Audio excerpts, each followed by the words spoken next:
All right, we are recording. Well, good evening, everyone. Dustin Schaefer here on my way to San Francisco for my wife's family's Christmas party. And I'm going to quick mute everybody out. And so we're going to have a really cool topic. I know the holidays are coming up. New Year's resolutions are around the corner. This call will be short because there's not a lot to talk about, but it's a very impactful call. It's very important that people understand the human psychology behind scales, being weighed, weighing, and what it all means. So first off, a little bit about myself. I've been in the health and fitness industry for over 15 years. Trained under the top strength and conditioning coaches in the world. Created a really strong practice in Southern California, and then been consulting fitness trainers, gyms, doctors worldwide on health, wellness, nutrition, ketosis, and how to maximize the human body. And so I had a couple stories I actually got to tell here quick. And one of them is actually my wife. We were talking about this. We were talking about the topic. I told her what I was talking about. And she says, well, interesting you say that is that she goes, if I ever weigh myself, I always weigh myself in the morning. And she goes, that's when I weigh the lightest. And she doesn't do it often, but she does weigh herself. And even though it's against what I recommend, but my wife is my wife, and she'll do her thing, and she got to find her own journey. And she goes, what's interesting is my son pulled out the scale the other day, and it was in the middle of the afternoon, and he hopped on it. And he was just playing, right? He was just playing around and jumping on the scale, whatever. And so she jumped on, and she was 4 pounds heavier than in the morning. And she goes, instantaneously, she felt bad about herself, right? She instantaneously had this negative, heavy feeling about the scale and what it said.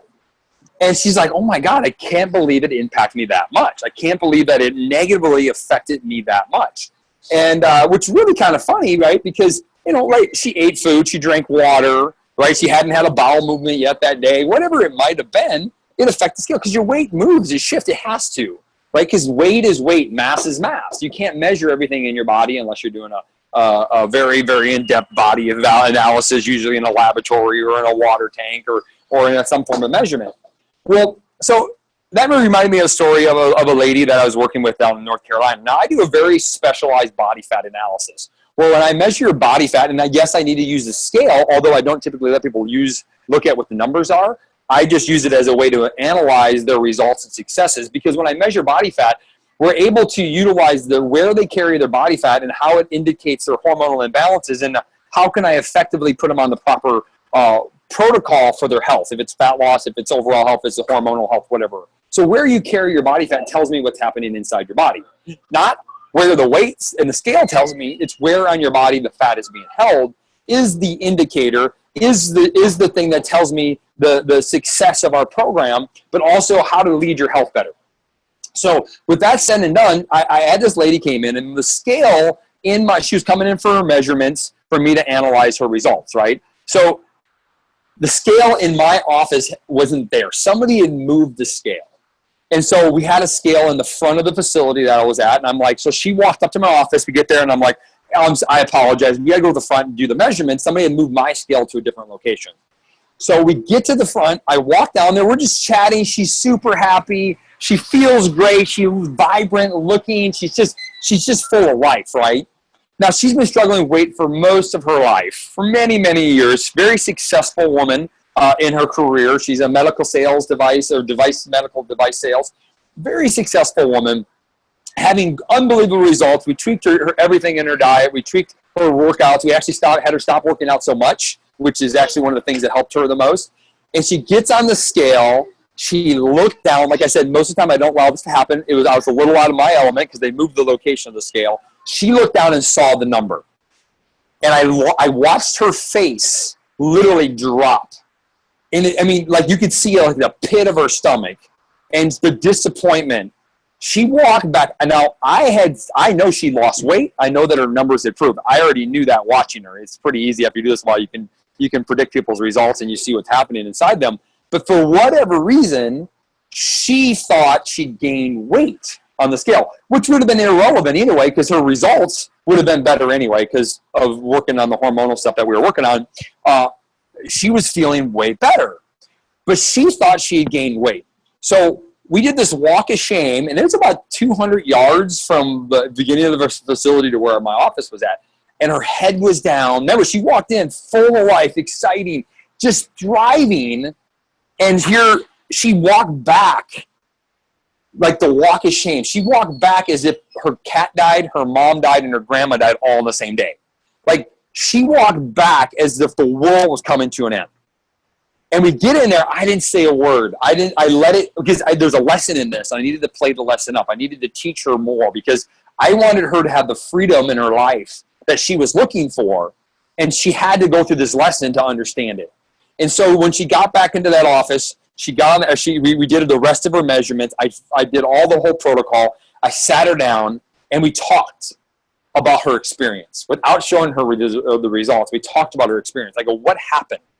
And she goes, Dustin, I gained weight from last time we measured. And she goes, and I go, what was the feeling you felt? She felt guilt. That was her first feeling, was guilt. She felt guilty, like she failed me. She felt like she failed me. She's paying me $200 an hour, and she felt like she failed me because she didn't get the results she wanted. Well, that told me lesson number 2 is that she was doing it for the wrong person. She was doing this for me. She wasn't even doing it for herself, not all the way. Now, we had a good relationship, and I held her accountable, and I get that she's trying to impress me by getting her results. This isn't about me. This is about her getting freedom in her life, right? Happiness and freedom to live her life free and to be able to enjoy the world that she was in. And then the next feeling, she felt disappointed in herself, like she's failed herself, right? So she felt guilt, and she felt disappointment and failure because she felt she gained weight. In reality, she had lost 3 pounds. Her body fat improved exponentially. The area that we were targeting in her system was starting to move way faster based on the results of the last 3 weeks of what changes we made in her protocol. And when I showed her those numbers, instantaneously, her mood elevated. She ran up. She gave me this big hug. She wrapped her arms around me, and she thanked me. And I'm like, whew, I'm exhausted, right? I was like, I went through the emotional roller coaster with her. Here, it's like she came in that way. She found out the number. She thought she had gained weight. Her whole mood and demeanor changed. And then she went back and then she realized that she did do well and that she won or whatever, what all the emotions she'd felt. And now she's thriving again. And like, holy cow. So what I did is I sent her to a psychologist. I told her that she needs to spend 6 months with a psychologist before she comes back and sees me. I'm just kidding. But in reality, the psychology of this is the biggest thing that people have to understand. And why does that matter? So why do scales mess everybody up? For fat loss, for weight loss, and for health? Well, first off, you can't measure anything except mass on a scale, right? You can use a scale to measure rocks. You can use a scale. You can use a scale to measure all these other things.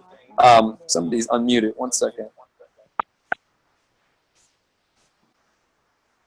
Okay, so you can measure all these things with this massive scale, right? But it doesn't tell me what's happening inside. It doesn't tell me your bone density. It doesn't tell me how much hair you have. It doesn't tell me how many fingernails you have. It doesn't tell me if you've lost a limb recently or not. It doesn't tell me if you're wearing clothes. It doesn't tell me if you've had a bowel movement. It doesn't tell me if you've urinated enough. It doesn't tell me if you're retaining water because it's that time of the month.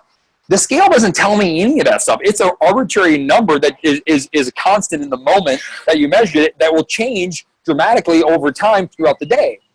So to allow our emotions to be dictated by that number is basically foolish as a species. Now, I know it's not going to change overnight, but why do I tell people to get rid of their scales? When I coach people now, why do I get rid of scales? Is because they psychologically screw you up. Now, if you're working with a clinician that needs a scale to do like very vast dynamic numbering and assessments on you, great, but don't use them at home. What you want to do is have a quest, have a goal, have a focus, right? If I take all the women on this call and I have you stand in front of a wall and draw a picture of what you think you look like, and you draw that picture on the wall, and then I take all you dudes on this call and I say, hey, listen, guys, I want you to draw a picture of what you look like. Human psychology, and they've done this before, what will happen is almost all women will draw a picture on the wall of themselves fatter than they really are.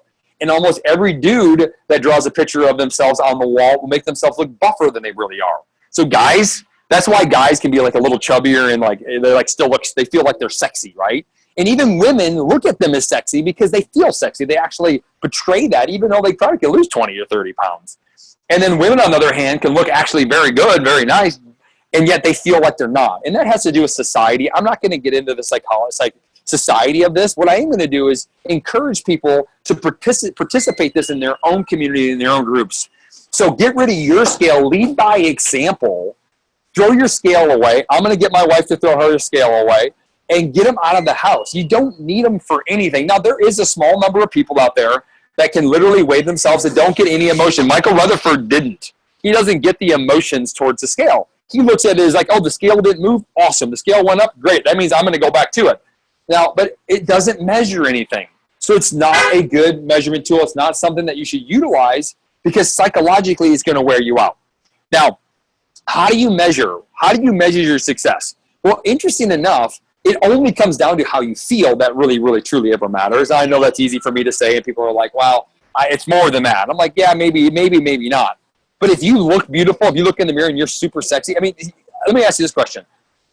I guarantee you everybody on this call has woke up one day, looked in the mirror and go, man, I look good today. Like, I look really good. I know I've done it. I'm like, dang, I look awesome today. And then like 2 days later, you wake up and you're like, what the hell happened? Like, I don't look nearly like, what happened to me? Like, you really didn't get super fat in 2 days.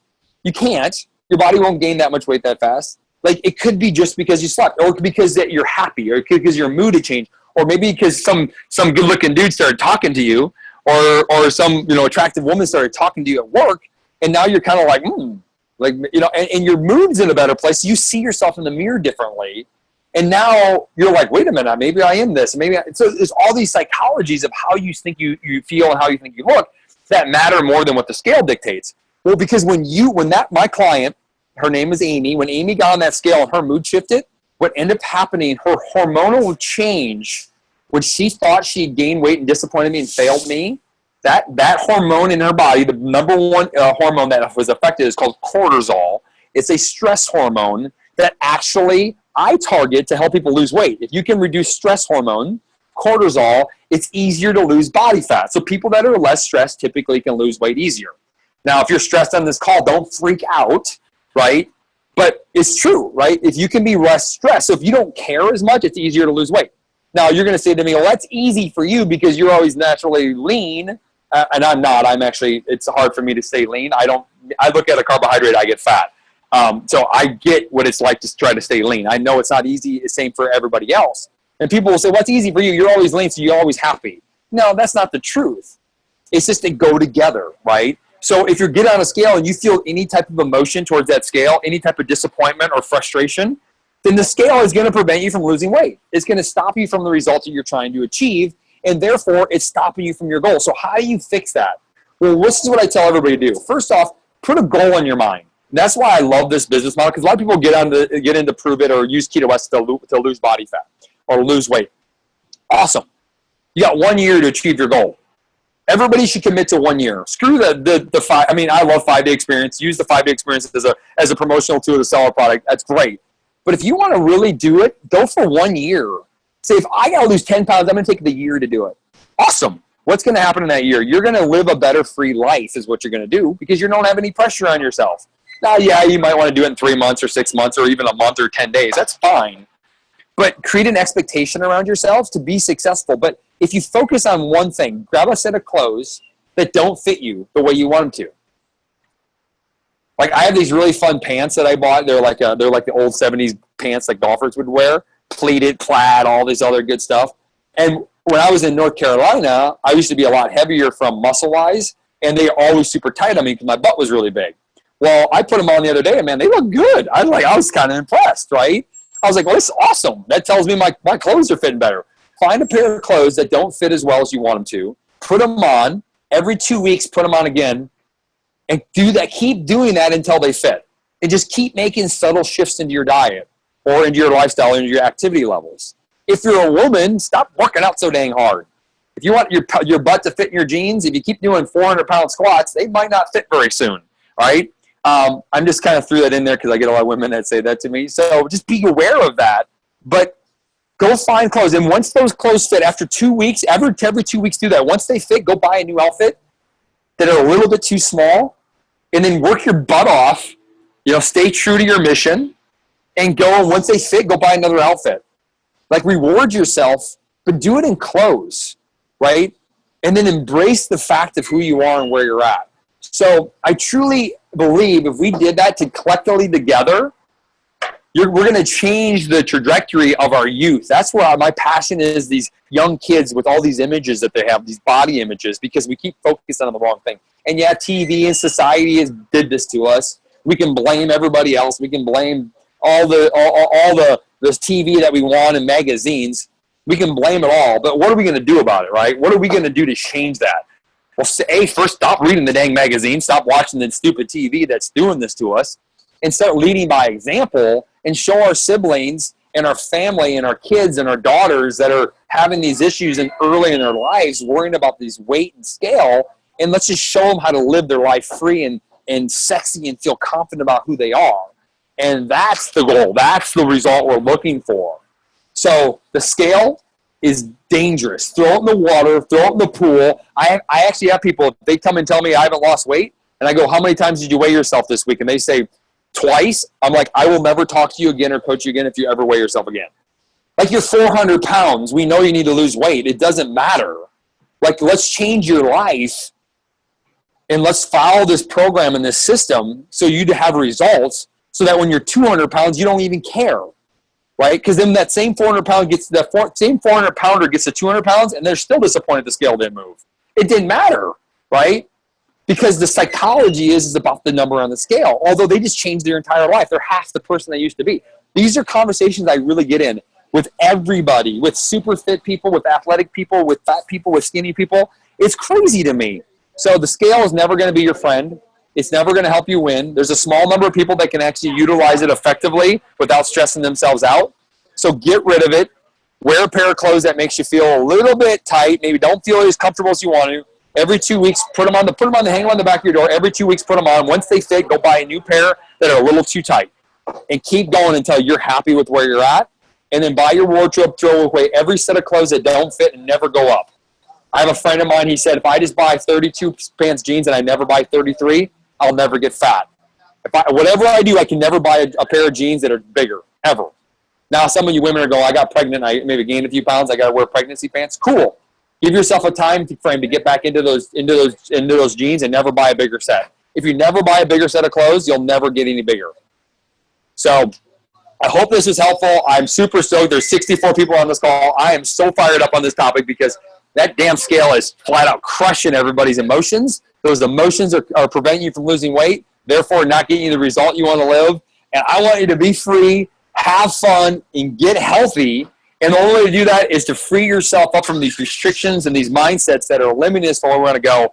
Keto OS, prove it, is a way to do that. Holidays are coming up soon. Anytime that you're going to have a day off, anytime that you're going to overindulge or overeat carbohydrates or have crazy foods, what I want you to do is drink more Keto OS. If you're going on vacation, don't go, I'm going to wait till I get back to drink my product. No, drink extra. Drink an extra serving or extra 2 servings the whole time you're eating the food.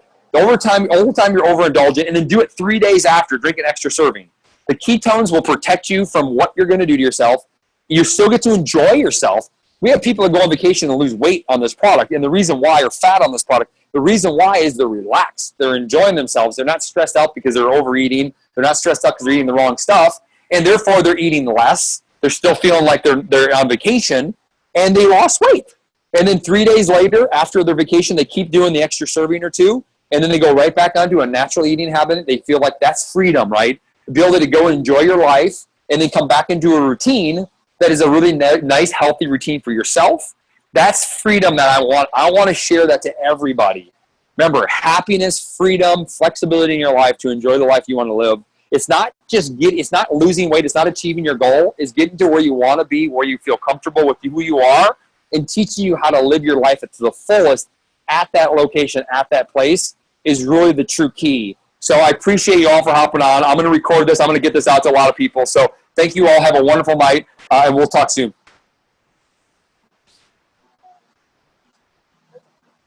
Go ahead.